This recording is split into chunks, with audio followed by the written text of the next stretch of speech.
Sri Gurubhyo Namaha.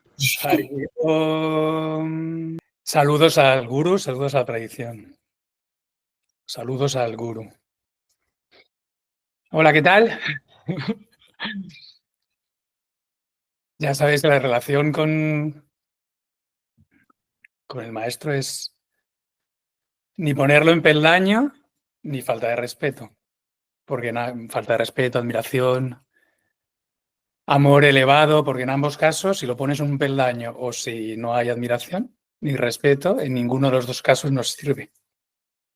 Si ponemos a quien sea, incluso a estos avatars o grandes maestros, Krishna, con nuestra Gita, Buda, Jesús, quien sea, si lo ponemos simplemente en ahí arriba, como un ídolo, en un altar, no nos va a enseñar. Porque no hay esa relación directa en nuestro corazón, por tanto no nos puede enseñar nada. Es un objeto en el cual podemos rezar, podemos pedir, etcétera, pero no va a haber enseñanza, porque lo tenemos demasiado lejos. Si lo tratamos en plan de cualquier forma, sin respeto, pues tampoco, obviamente, porque no va a haber admiración por nuestra parte para sus palabras, realmente reflexionarlas, sentirlas, interiorizarlas, amarlas, serlo. Oye. Pues eso es Sri Gurubhyo Namaha. Saludos al gurú.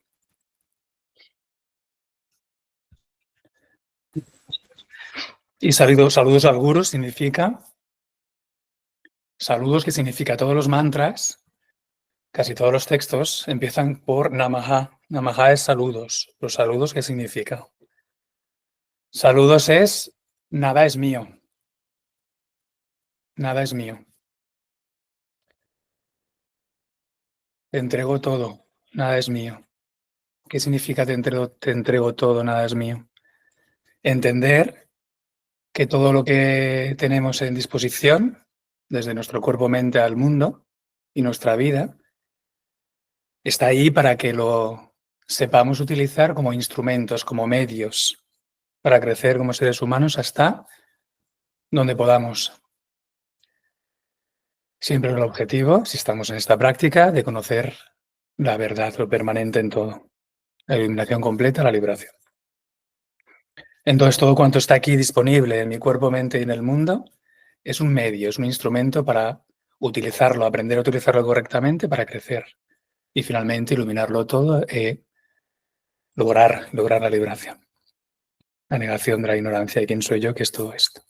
Todo esto son instrumentos. Saludo significa te lo entrego todo. Te lo entrego todo significa entiendo que estos son instrumentos para crecer, pero nada es mío. Nada es mío. Y nada es nada. Todo lo que te puedas imaginar no es tuyo. Es un instrumento, pero no es tuyo. Tu cuerpo, tus pensamientos, tus emociones, tus relaciones, tus miedos, tus deseos, tus frustraciones, tus placeres, tus posesiones, lo que quieras imaginarte, desde lo sutil a lo material. Nada es mío. Es un instrumento que tengo que aprender a utilizarlo, pero no es mío. Porque creer que es tuyo y creer que lo posees y apegarte a esa idea de posesión, eso es lo que realmente es ilegal.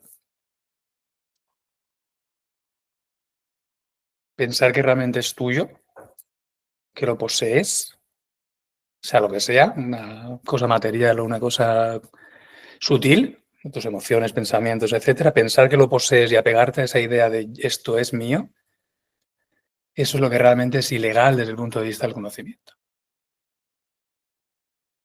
Porque te empequeñece. Pues eso es Namaha. Sri Gurubhyo Namaha. Saludos al gurú.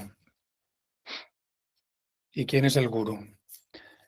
Hay 4 gracias. Gracias es aquello que sentimos una ayuda que nos hace crecer.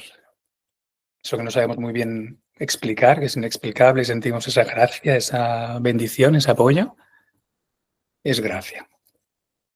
Hay, ¿cuántas gracias hemos dicho que hay? 4. Muy bien, estáis atentos. 4 gracias. ¿Y cuáles creéis que pueden ser las 4 gracias?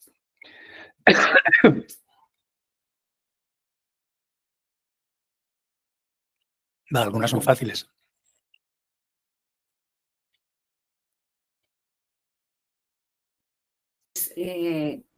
A ver, una gracia puede ser que la comprensión, ¿no? De las cosas, que tú puedas comprender. No sé si va por ahí la cosa, ¿eh? No. ¿No? Sí, Guru Namaha. Estamos hablando en ese contexto. Entonces, una gracia es del Guru, Ah, una gracia es de Dios, la tercera gracia es de las Escrituras. Gracia siempre como aquello que de otro modo no podrías lograr, o sea, una ayuda extra que recibes de Dios, lo que sea que identificas como Dios, el universo, Dios de la vida, como quieras llamarle, del guru, lo que sea que identificas como guru, de las escrituras. Si no tuviéramos ese apoyo, difícilmente podríamos entender que tu verdadero ser es el ser no dual, todo esto que estamos viendo. Entonces, eso es la gracia de las 3 partes, escrituras, guru y Dios de la vida. Y el gurú, de hecho, está en el medio, se dice en la propia tradición, porque es quien te transmite las escrituras y te conduce a la divinidad, que ahora veremos lo que es todo eso. Porque nos falta la cuarta gracia y la más importante.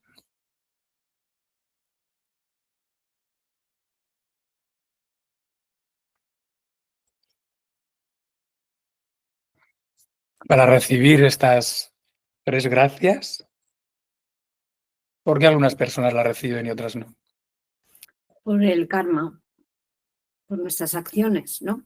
Entonces, la cuarta gracia es la de uno mismo. La de qué haces con tu vida, qué haces con los instrumentos de la vida, tu cuerpo, tu mente, que son herramientas preciosísimas, sobre todo tu mente, porque tu cuerpo puede ser un obstáculo para tu iluminación, por tanto hay que tratarlo bien, pero tu mente puede ser un obstáculo, pero es también una herramienta para tu iluminación si la sabes trabajar bien, si la sabes utilizar bien, de obstáculo a herramienta, de peor enemigo a mejor amigo, que hemos dicho varias veces. Con el cuerpo no te puedes iluminar, pero con la mente sí. El cuerpo hay que tratarlo bien porque puede ser un obstáculo, pero la mente puede ser un obstáculo y también un vehículo para llevarte ahí, a la verdad, a Satya. Entonces, la cuarta gracia y la más importante eres tú, lo que haces con tus instrumentos. Porque solo así te haces digno de recibir las otras 3 gracias. Las otras 3 gracias no son parciales. Dios no castiga a unos, y lo que sea que entender por Dios, ¿eh? El Dios de la vida. No castiga a unos y bendice a otros porque es caprichoso o caprichosa, porque si fuera así, habría que bajarlo del pedestal y efectivamente quemarlo en la hoguera, porque sería un ser sádico, que tiene todo el poder, como es que pone a algunos a sufrir y otros no. No tiene ningún sentido. No sería Dios amor, sería sádico y cruel, pero no es así. Esa gracia del gurú de las escrituras, de Dios y el gurú en medio, porque te transmite las escrituras y te lleva a la divinidad, a la verdad, está motivado por tu propia gracia, que es que qué haces tú con tu vida. Por eso siempre hablamos de la gracia ascendente y la gracia descendente. La ascendente eres tú, la que sube tu conciencia y se hace merecedor con tu práctica, con tu sinceridad en la práctica, se hace merecedor de las 3 gracias que descienden a tu encuentro. Gracia ascendente, la tuya. ¿Qué haces con tus instrumentos? Gracia descendente, las otras 3. Por tanto, la más importante es tu propia gracia, porque es la que activa las otras.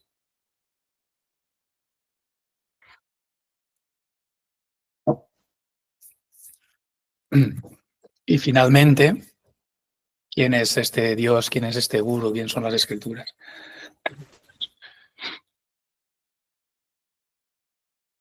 Es lo aparentemente exterior que amas, que admiras, que veneras con tu corazón, con tu pensamiento, con tu tiempo, con tu sinceridad. Amas las escrituras, el conocimiento de las escrituras, amas a Dios, Amas al maestro porque te transmite las escrituras y ese conocimiento y te aproxima a Dios. Pero esos tres elementos, escrituras, gurú, Dios, aparecen externamente para que tú te nutras de eso, utilices los instrumentos del mundo con tu sentimiento, con tu pensamiento, con tu tiempo, con tu acción, con tu concentración. Pero si las escrituras son escrituras correctas, si el gurú es un gurú correcto y si Dios es un Dios correcto, lo único que están haciendo es llevarte a tus escrituras interiores, es decir, a que vivas el conocimiento en ti, a tu maestro interior y a tu Dios interior.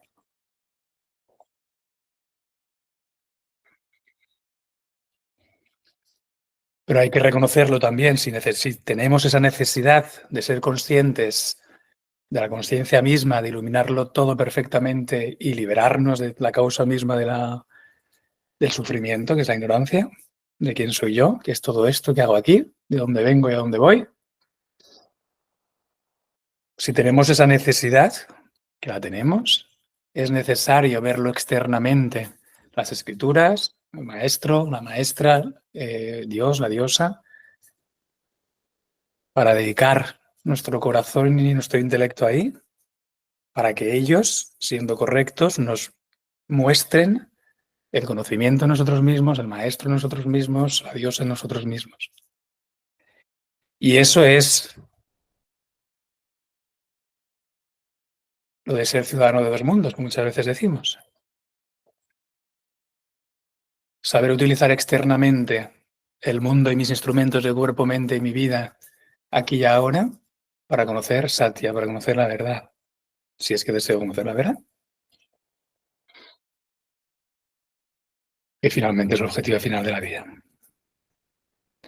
Entonces hay que utilizar correctamente cuerpo, mente, recursos del mundo.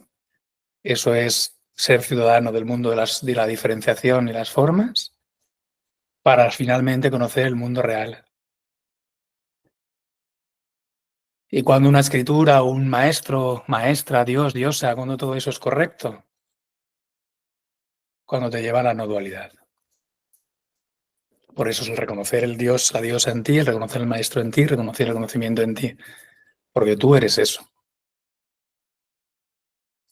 La no dualidad es que tú, el ser este que habita en el templo de tu cuerpo, en el templo de tu mente, que tú y el ser supremo sois uno y lo mismo, sin diferenciación, sin ninguna diferenciación. Las diferenciaciones son roles, nombres y formas, pero la realidad de los nombres y formas, de los límites superimpuestos en esta realidad, la realidad permanente es que tú, el ser habitando en este pequeño cuerpo, en esta pequeña mente, y el ser supremo sois uno y lo mismo. ¿Y qué es eso? La existencia.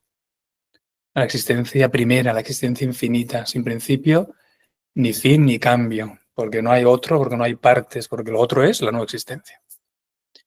Existencia no creada, autoexistente, que se conoce a sí misma porque es autoluminosa, conocimiento. Y es libre porque no hay ninguna limitación. Porque no hay otro, porque no hay tiempo, porque no hay espacio, porque no hay karma.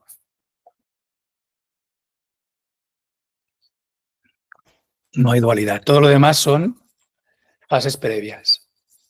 Todo lo que conducirán en su debido tiempo, después de la purificación del órgano interno, que decimos con la Gita, te llevarán a esta no dualidad.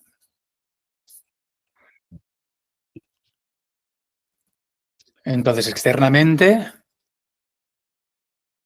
las escrituras, el maestro, la maestra, el dios, la diosa, que te llevan al reconocer el conocimiento de las escrituras en ti, a reconocer al maestro interior, a reconocer a la diosa interior. Si no, lo único que estamos haciendo es, si no estamos con esta sinceridad, con este namaha, ¿qué es namaha? Saludos. ¿Pero qué significa saludos? Que entregas todo lo que tienes, porque entiendes que nada es tuyo. Vale. Nada es tuyo, pero y sabes utilizarlo correctamente. ¿Y cómo se utiliza correctamente? Voy a utilizarlo para entender que no es mío. Porque poseerlo o apegarse a esa idea de es mío es ilegal. desde el punto de vista del conocimiento, desde el punto de vista de la espiritualidad. Propiedad privada y legal.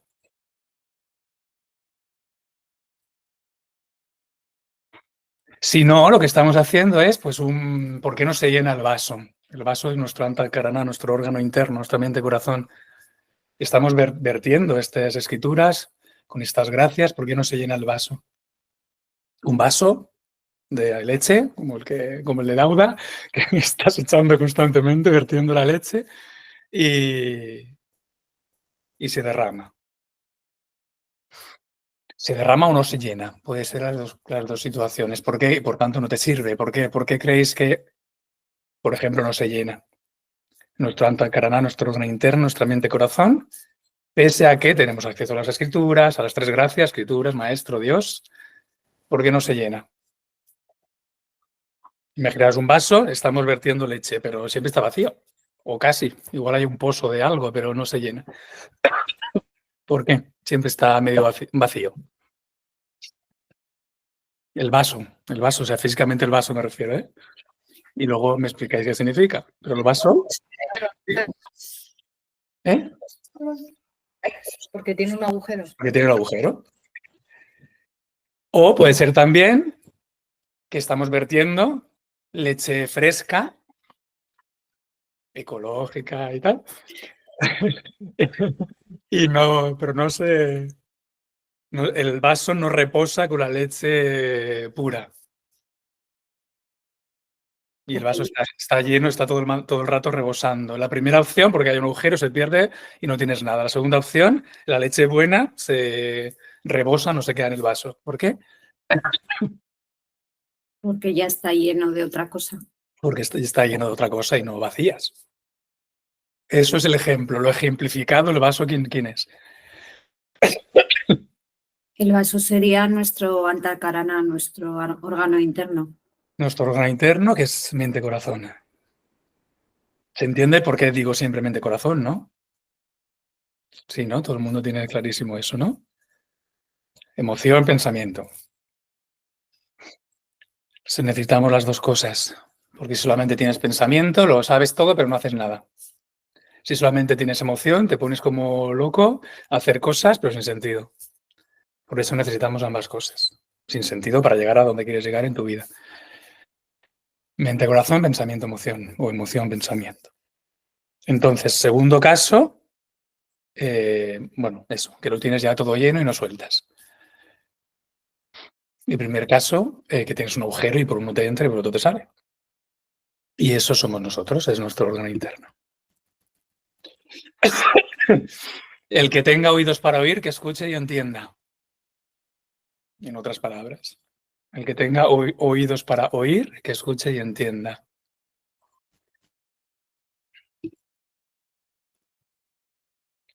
¿Esto suena?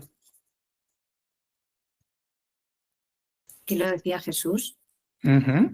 Sí, y concretamente esto es San Marcos 4:23. El que tenga oídos para oír, que escuche y entienda. Como tenemos pocas escrituras, para liarlo un poco más, traigo otras escrituras a escena. Y sigue, San Marcos 4:23. El que tenga oídos para oír, que escuche y entienda. Presten mucha atención a lo que oyen. Cuanto más atentamente escuchen, tanto más entendimiento les será dado y se les dará aún más.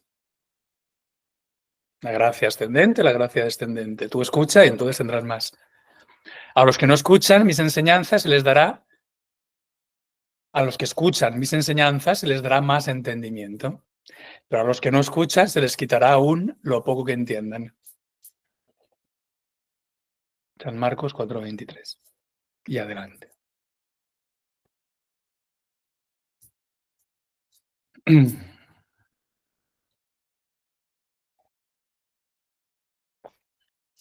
Quien tenga oídos para oír, que escuche. Y entonces eso es tu gracia ascendente, y la gracia descendente se te revelará aún más conocimiento. Quien tenga oídos para oír, que escuche. En el yoga significa que toda tú eres un oído. Yoga, concentración. Todo tú te conviertes en un oído para escuchar. Y así este conocimiento cobra sentido en ti, se va iluminando en ti, te va transformando y va siendo verificado por tu propia experiencia. Por eso al principio, que también me lo recordaba el otro día en Galicia, Teresa, que tampoco lo recordaba yo. En el primer momento de mi enseñanza, claro, yo venía pues venía de la India, y entonces era como muy, me decía Teresa, como muy estricto en el tema este de la relación respecto a la tradición, ¿no? Y las formas y las posturas. Entonces, por ejemplo, no les dejaba, o sea, hacíamos encuentros de viernes por la tarde a domingo por la noche, o sea, un montón de horas. Y todo suele dormir, obviamente. Pero entonces no les dejaba levantarse ni al lavabo, por ejemplo, a los alumnos. Se ve que había gente que se enfadaba. Yo no lo sabía eso. No les dejaba levantarse ni al lavabo, no les dejaba extender las piernas, tenían que mantener la postura. Pero es por esto, por mantener la concentración. Quien tenga oídos para oír, que escuche y entienda. Y ahora pues me he relajado, ¿no? Y entonces nos hemos relajado todos y entonces, pues, bueno, aparte que estamos online, pero bueno, eso tampoco podría ser tanto impedimento. Pues eso, que estamos levantándonos, moviéndonos, haciendo otras cosas. Entonces no estamos convirtiéndonos en un oído para realmente escuchar y entender. Concentración.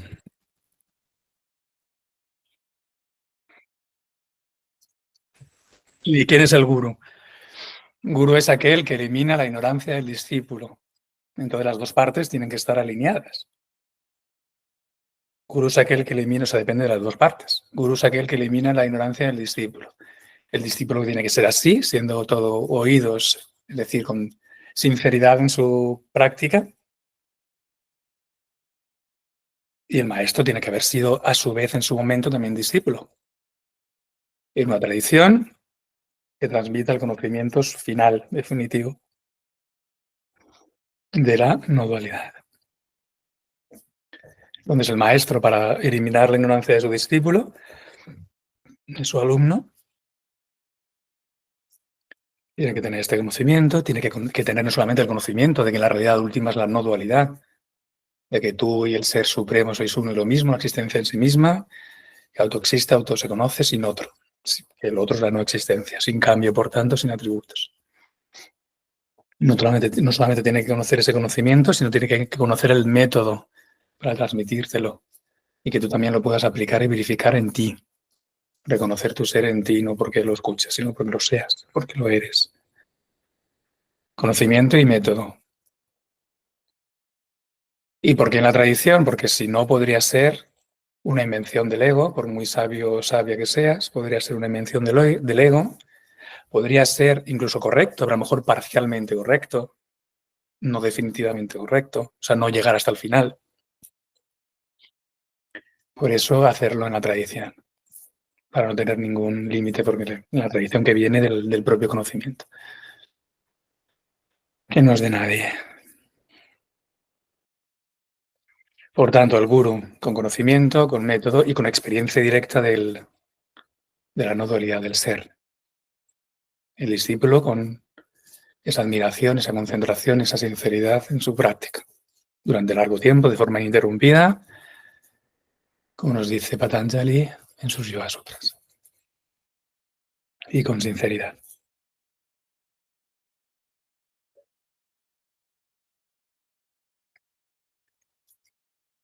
Y luego también tenemos pues prejuicios o ideas preconcebidas de lo que es un maestro o una maestra. Entonces, por ejemplo, Swami Rama explicaba una anécdota sobre esto. O sea, Swami Rama es hijo de una pareja que eran muy mayores. Y ya pensaban que no podían tener hijos, no habían tenido hijos nunca. Y vivían en el Himalaya. Entonces, bueno, pasó por ahí un maestro, un yogi, y la mujer le fue a hablar a ese maestro diciéndole que por favor si podía ayudarle a darle alguna bendición a los dos, a la pareja, para que tuvieran un hijo, porque ya habían pensado que no iban a tener nunca más, porque eran ya mayores. Total, el maestro se fue y al cabo de por los meses correspondientes tuvo un niño, que es Swami Rama. Como eran mayores los dos, Swami Rama se quedó huérfano enseguida, a los 3 años.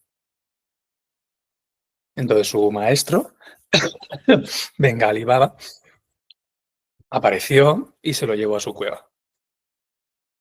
Una cueva monasterio real, que todavía existe, en el Himalaya, donde vivía él, el maestro, con otros swamis. Y entonces pues el maestro se convirtió en padre, madre, maestro de Swami Rama desde los 3 años.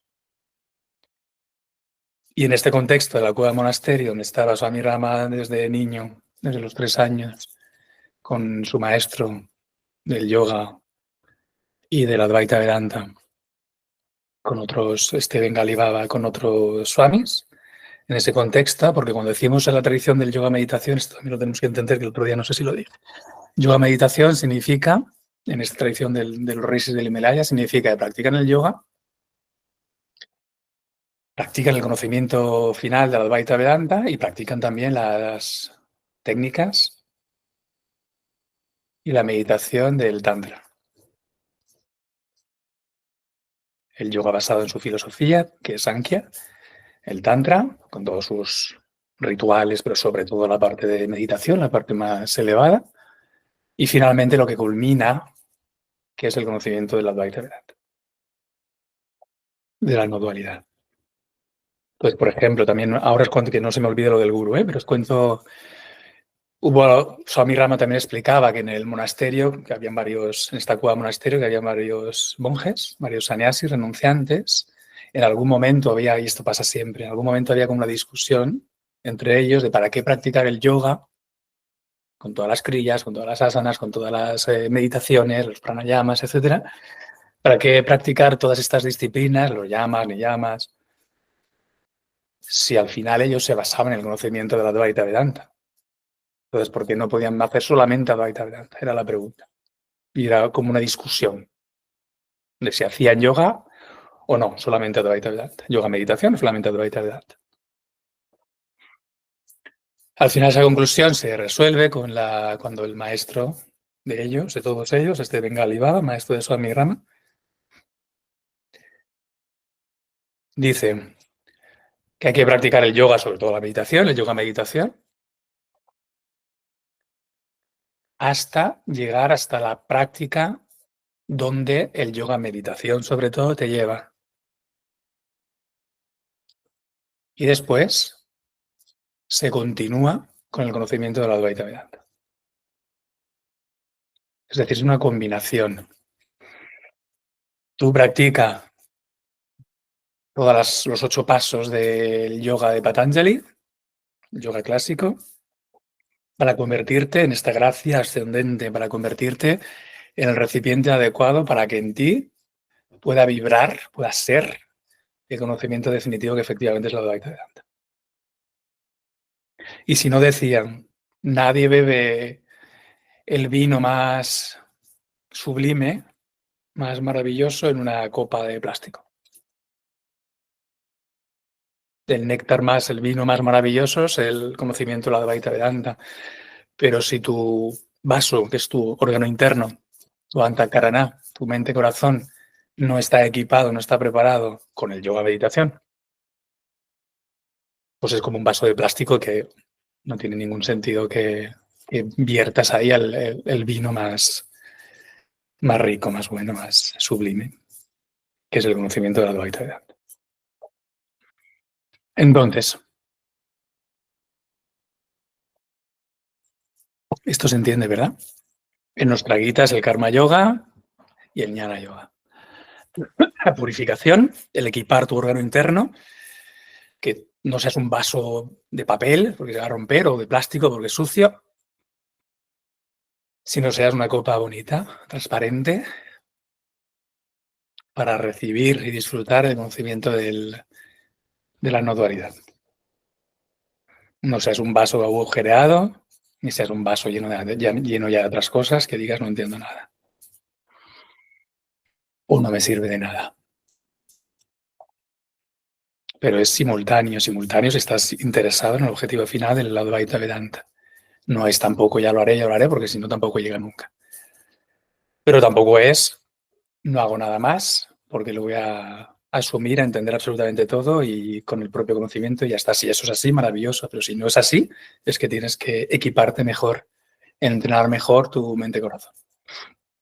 Entonces, las ideas que tenemos del maestro. En este contexto de la cueva, monasterio de Swami Rama, de repente pues había muchos devotos que iban a visitarles a la cueva. Porque claro, en India sí hay esta devoción todavía hoy, y más en ese momento, pero todavía hoy la hay, ¿no? Nadie estudiará, nadie realmente tendrá este conocimiento, pero devoción sí hay. Entonces ellos son un poco al revés, piensan que solamente con la gracia descendente, pues ya tienen bastante. Entonces, no, yo no hago nada, simplemente me entrego a mi maestro, me entrego a Dios y ello lo hará todo por mí. Eso no funciona jamás, jamás. Nosotros somos al contrario, yo no necesito a nadie. Por mí mismo me lo hago todo. Tampoco funciona prácticamente nunca. A no ser que seas muy sabio y muy humilde. Y ese perfil por uno mismo, sin utilizar los instrumentos del mundo, es porque ya lo has hecho antes. Si eres así, es porque esto mismo de entregarte ya lo has hecho antes. Entonces los indios o quien se entrega, yo entrego mi ego al maestro, a los pies del maestro o a los pies de Dios y así ya, pues ya está todo solucionado. Y en realidad, ¿qué le estás pidiendo al maestro cuando dices que entregas el ego? Que mi hija se case bien, que la enfermedad que tengo, que tiene mi marido, mi mujer, esté bien. ¿Eso es entregar el ego al maestro? Todas esas peticiones o a Dios, eso es puro ego. Eso es puro ego. ¿Cómo vas a entregar algo que no tienes? Podemos entregar nuestro cuerpo. Eso sí lo entregamos. Pero nuestro ego no lo podemos entregar porque somos esclavos de nuestro ego. No utilizamos nuestra mente, no somos maestros de nuestra mente y una función de nuestra mente es el ego. No puedes dar algo que no tienes. Para dar algo tienes que ser la diosa, el dios, el rey, la reina de ese algo. O sea, tienes que poseerlo. Si no, ¿cómo vas a dar algo que no posees? Entrego mi ego, mentira. Mentira. Estás alimentando el ego. Todo eso son fantasías. ¿Cómo vas a entregar algo que no tienes? Puedes entregar tu cuerpo, eso sí, porque utilizas tu cuerpo. Pero más allá de eso, nunca entregamos nada. Todo lo demás es para alimentar el ego, todo lo que hacemos. Desde que nos levantamos hasta que nos vamos a dormir. En una situación normal solamente estamos alimentando el ego. Y no entregamos el ego jamás, porque no somos dueños del ego. Al revés, la mente se nos apodera porque no sabemos utilizarla. Solamente podemos entregar aquello que poseemos, no lo que no poseemos. Podemos poseer el cuerpo, pero no la mente. Hasta que no la entendamos cómo funciona, cómo coordinarla y qué hay más allá de la mente, que es tu ser. Entonces sí, pero antes no. Entonces, eso, que iban muchos discípulos, o sea, muchos devotos, discípulos no, devotos, a recibir estas bendiciones del maestro, de Swami Rama. Y en algún momento ya era demasiada gente y les molestaba, la gente molestaba. Ahí imaginaos mucha gente yendo a la cueva y perturbando, molestando la paz que necesitan para su práctica y para estar en sí mismos. Total, que se les ocurrió una cosa.